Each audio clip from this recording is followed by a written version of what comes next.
সহকারী অ্যাডভাইজার মহোদয় আছেন, ওনার সাথে আমি কথা বলেছি ওনাদের সামনেই।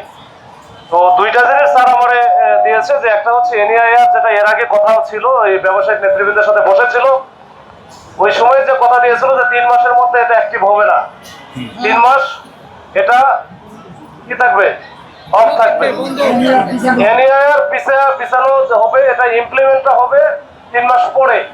এটা এখন কিন্তু এটা কোনো কিছু থাকবে না, যেটা সে সার্টিফিকেটে লিখছেন যে 3 মাসে কোনো ফোন বা ইকুইপমেন্ট এটা ব্ল্যাক লিস্ট হবে না, আর স্টক লট বৈধ হবে। যদি স্টক লট থাকে সেগুলো কি হবে, বৈধ হবে।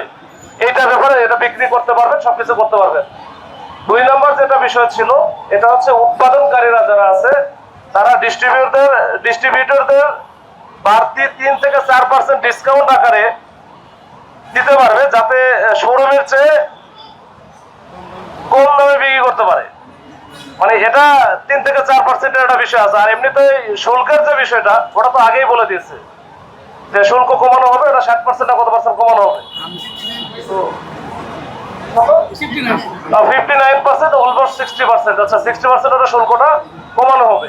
এর বাইরে যে দুটো বললাম, এই দুটা বলেছে এই দুইটা 3 মাসের মধ্যে কিন্তু এটা কার্যকর হচ্ছে না, এই 3 মাস পরে হবে। তো এইটা মনে অনেকের মধ্যে ভুল বোঝাবুঝি আছে। আচ্ছা, এই হচ্ছে এই দুইটা বিষয় একটু ক্লিয়ার করার জন্য আরেকবার আমি আসলাম। আমার মোটামুটি বক্তব্য শেষ।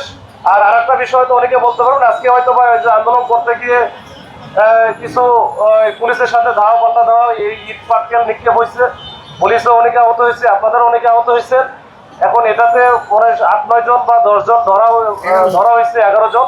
এটার ব্যাপারে আমার কোনো সিদ্ধান্ত এখন আমি পাই না। আমি স্যারদের সাথে কথা বলবো, আমি আমার ব্যক্তিগত পক্ষ থেকে স্যারদের রিকোয়েস্ট করব, তারপরে এটা স্যাররা যেটা ভালো মনে করে সেটা হবে। ঠিক আছে, আমি আমার তরফ থেকে সর্বোচ্চ চেষ্টা করবো।